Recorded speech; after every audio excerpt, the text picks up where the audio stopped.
मैं डॉक्टर भामा अग्रवाल आपके अपने यूट्यूब चैनल पर आपका स्वागत करती हूँ, अभिनंदन करती हूँ। आइए प्यारे बच्चों, आज हम पत्र लेखन एक कला विषय पर बातचीत करते हैं। पत्र लेखन मानव जीवन का अभिन्न अंग है।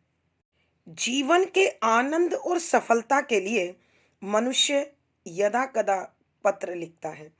तो आज हम पत्र लेखन एक कला किस प्रकार है, उसकी मानव जीवन में क्या आवश्यकता है, पत्र लेखन की सामग्री क्या-क्या है, आदि विषयों पर बातचीत करेंगे। सर्वप्रथम हम यह समझें कि आखिर मनुष्य को पत्रों की आवश्यकता क्यों होती है। मानव एक सामाजिक प्राणी है। जीवन की मूलभूत आवश्यकताओं यथा हवा, पानी, भोजन, कपड़ा व मकान आदि उसे दे दिया जाए तो भी वह संतुष्ट नहीं हो सकता, क्योंकि मानव जीवन अत्यंत विशाल व बहुआयामी होता है। बहुआयामी यानी अनेक पक्षों से जुड़ा हुआ और अनेक पक्षों को प्रभावित करने वाला।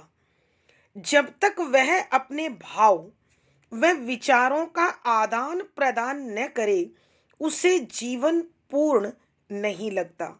कभी यह भाव अभिव्यक्ति अर्थात भावों को प्रकट करने की स्थिति आमने सामने संभव होती है, तो दूर स्थित संबंधियों से व्यवहार के लिए जिस साधन की आवश्यकता होती है, वह पत्र कहलाता है।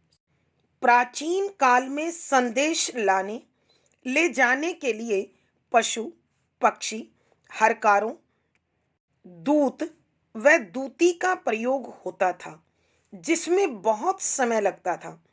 परिवर्तनशील समय ने करवट बदली, संचार के साधनों का विकास हुआ, डाक व्यवस्था परिचय में आई, डाक घर बने, डाकिये नियुक्त हुए और पत्र आदान प्रदान सरल हुआ। वर्तमान समय तो संचार के साधनों में क्रांति का दौर है। टेलीफोन, मोबाइल तथा कंप्यूटर आदि से संदेशों में शीघ्रता संभव है।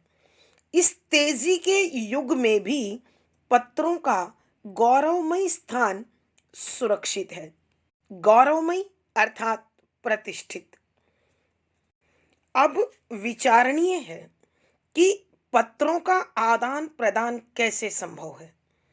पत्र लेखन भावों की अभिव्यक्ति का एक सशक्त और स्थायी साधन है। पत्रों के आदान प्रदान में डाक व्यवस्था के अतिरिक्त कोरियर कंपनियां भी महत्वपूर्ण भूमिका निभा रही हैं।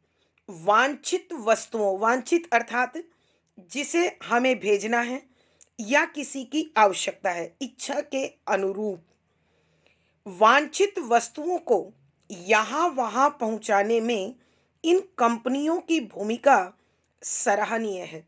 बेशक आधुनिक समय में नवीनतम तकनीकी के माध्यम से एसएमएस, एमएमएस, ईमेल आदि के द्वारा थोड़े शब्दों में संदेश लिए दिए जाते हैं, मगर पत्र स्थायी, सुरक्षित और भाषा कौशल को विकसित करने वाले होते हैं। हम पत्र को स्थायी इसलिए कह रहे हैं क्योंकि यह बहुत लंबे समय तक हमारे पास रह सकता है, जबकि मोबाइल आदि में भेजे जाने वाले संदेश कुछ समय के बाद अपने आप नष्ट हो जाते हैं। अब पत्र लेखन के लिए क्या-क्या सामग्री चाहिए, उस पर विचार करते हैं। पत्र लेखन की प्रमुख सामग्री में कागज, पेन और स्याही आती है। ये सभी हमें उच्च कोटि के लेने चाहिए, यानी बढ़िया क्वालिटी के। यदि कोई भी वस्तु निम्न कोटि की होगी, निम्न कोटि यानी घटिया क्वालिटी की, तो पत्र लिखने का मज़ा खराब हो जाएगा। कागज चिकना होना चाहिए, पेन की नोक न अधिक मोटी और न अधिक बारीक होनी चाहिए।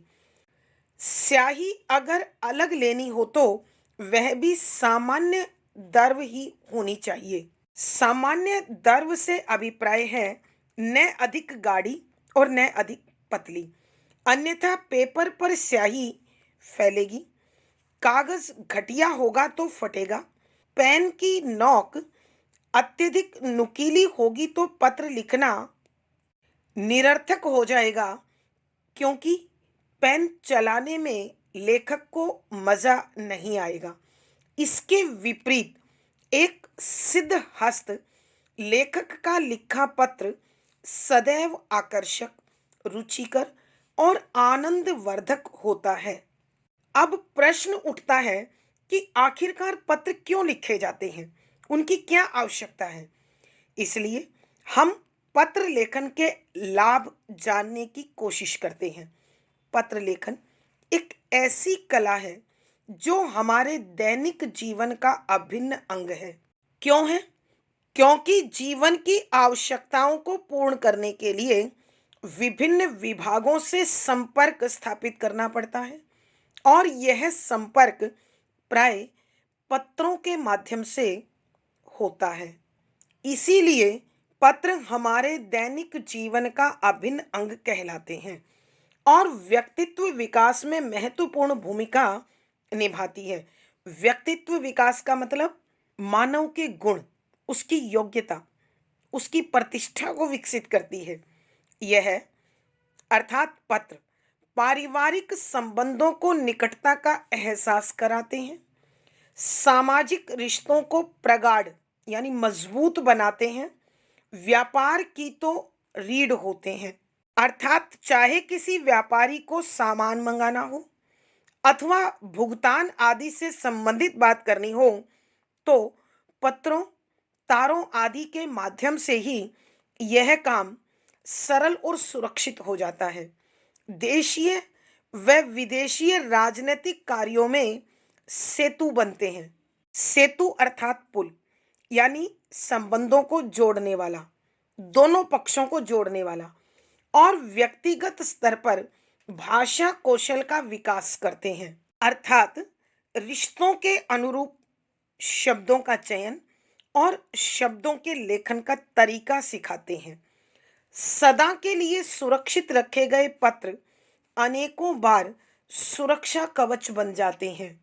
कहने का अर्थ है, जब हम किसी विभाग को पत्र लिखकर अपने कार्य की पूर्णता के लिए प्रार्थना करते हैं तो हम वहां से एक कॉपी अपने पास भी सुरक्षित रखते हैं, जिस पर विभाग की प्राप्ति अर्थात रिसीविंग लेकर आते हैं। जब कभी भविष्य में उसकी आवश्यकता पड़ती है तो उसे हम निकाल कर दिखा भी सकते हैं। इस प्रकार पत्र राजनीतिक, सामाजिक, आर्थिक व सांस्कृतिक उत्थान का कारण होते हैं। आज की कक्षा में प्यारे बच्चों इतना ही। अगली वीडियो में हम यह समझेंगे कि आखिर एक श्रेष्ठ पत्र की विशेषताएं क्या होती हैं, उसमें कौन कौन सी खूबियां होनी चाहिए जो उस पत्र को पूर्ण बनाने के साथ साथ पत्र लेखक के व्यक्तित्व का आईना बने और पाठक के मन के कोने में जाकर सुरक्षित स्थान बना ले। अगली वीडियो में फिर मुलाकात होगी। आशा है सुना गया पढ़ा गया विषय आपको रुचिकर भी लगा होगा और समझ में भी आया होगा। अपने भाव व विचार कमेंट बॉक्स में लिखें। वीडियो को लाइक करें, शेयर करें और चैनल सब्सक्राइब करें। आपका दिन और जीवन मंगलमय हो, इसी शुभकामना के साथ आभार, धन्यवाद।